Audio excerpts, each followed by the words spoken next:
Bye.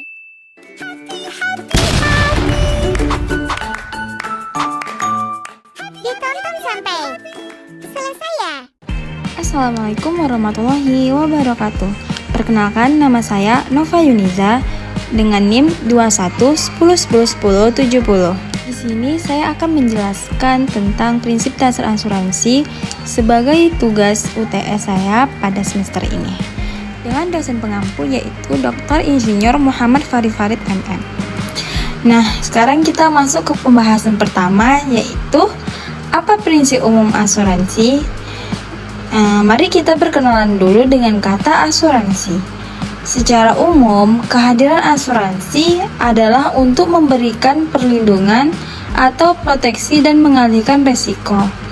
Nah, ada beberapa jenis asuransi yang memberikan perlindungan keuangan. Yang pertama adalah asuransi kesehatan atau asuransi jiwa. Asuransi kesehatan menanggung biaya medis dan pengobatan.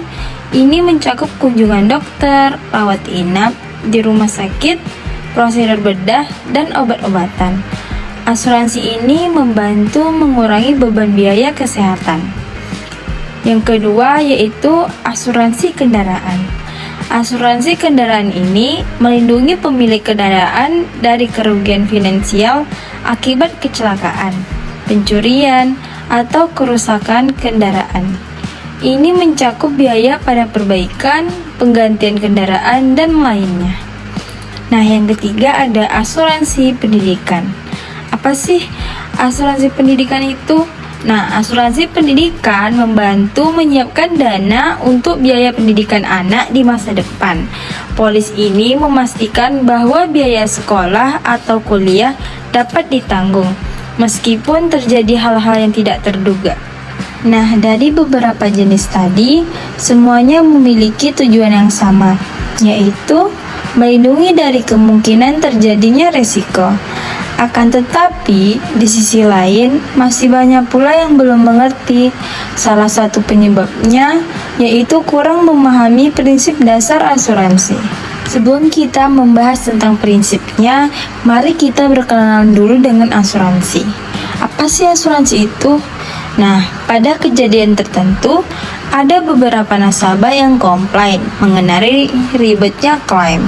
Kemudian ada juga yang merasa perusahaan asuransi tidak menepati janji.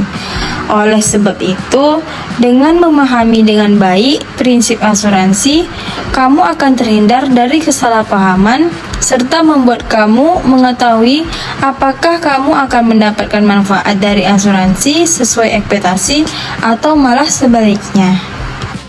Sebelum memilih produk asuransi sesuai kebutuhan kamu, ada 6 prinsip dasar asuransi yang wajib kamu pahami. Antara lain, yang pertama yaitu insurable interest. Yang kedua, utmost good faith. Yang ketiga, proximate cause. Yang keempat, indemnity. Yang kelima, subrogation. Dan yang terakhir adalah contribution. Di sini, aku akan membahas insurable interest. Prinsip ini menjelaskan bahwa seseorang diberikan hak untuk mengasuransikan sesuatu karena terdapat hubungan keluarga atau ekonomi yang mendasarinya. Hak ini otomatis timbul setelah adanya perjanjian, sering disebut dengan polis, dan telah memiliki dasar hukum. Nah, sekarang kita masuk ke dalam contoh insurable interest. Sebagai contohnya, kamu harus memiliki hubungan seperti ayah atau ibu, suami atau istri, anak, atau kamu juga bisa mengasuransikan diri kamu sendiri. Contoh lainnya adalah kamu bisa mengasuransikan bisnis kamu atau orang-orang yang berhubungan dengan bisnis kamu, seperti karyawan. Sekarang kita masuk ke dalam prinsip yang kedua, yaitu utmost good faith. Nah, sesuai dengan namanya, prinsip ini memiliki arti yaitu niat. Maksudnya adalah dalam proses membeli produk asuransi, baik tertanggung maupun penanggung, harus menyampaikan informasi dengan terbuka, rinci, dan jujur. Misalnya, Tertanggung harus menjawab dengan jujur beberapa pertanyaan pada screening risiko sebelum membuat kesepakatan seperti pengalaman dirawat, penyakit bawaan, atau pengalaman merokok. Nah, hal ini berlaku juga pada penanggung, di mana perusahaan asuransi menyampaikan detail produk dan tidak menutup-nutupi informasi yang harus diketahui oleh tertanggung. Selanjutnya yaitu prinsip proximate cause. Proximate cause secara sederhana adalah penyebab utama paling awal, di mana setiap kerugian yang terjadi pasti ada penyebabnya. Mengacu pada prinsip ini, penanggung hanya akan mengganti kerugian tertanggung apabila suatu peristiwa diakibatkan oleh penyebab yang diatur dalam polis. Nah, prinsip selanjutnya yaitu indemnity. Indemnity sering juga disebut sebagai prinsip ganti rugi. Perusahaan asuransi selaku penanggung harus memberikan ganti rugi kepada tertanggung sesuai dengan kesepakatan pada perjanjian atau polis. Kemudian, nilai tanggungan harus sesuai dengan nilai klaim yang sudah diajukan tanpa pengurangan atau penambahan nilai. Nah, yang prinsip selanjutnya yaitu subrogation. Subrogation berkaitan dengan kondisi di mana kerugian yang dialami tertanggung disebabkan oleh pihak ketiga atau orang lain. Jika melihat pada pasal 1365 KUH Perdata, pihak ketiga yang bersalah harus mengganti kerugian tertanggung.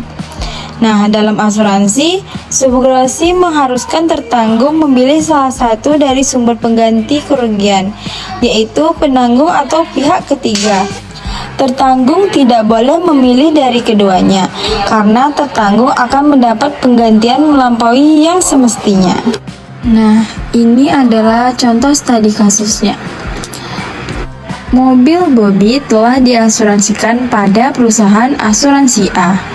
Lalu terjadi kecelakaan di mana mobil Bobby ditabrak oleh mobil Dodi. Pihak asuransi A akan membayarkan kerusakan pada mobil Bobby. Setelah itu, perusahaan A mempunyai hak subrogation untuk menuntut Dodi atas kerugian yang terjadi. Nah, apabila Bobby sebagai tertanggung sudah mendapat pergantian dari pihak penanggung atau asuransi A, maka Bobby tidak boleh menuntut pihak ketiga atau Dodi. Nah, prinsip selanjutnya yaitu contribution. Prinsip asuransi yang terakhir adalah prinsip contribution. Pernah mendengar saudara kamu dirawat di rumah sakit dan biayanya di-cover oleh dua asuransi yang berbeda. Kondisi tersebut adalah contoh dari prinsip contribution.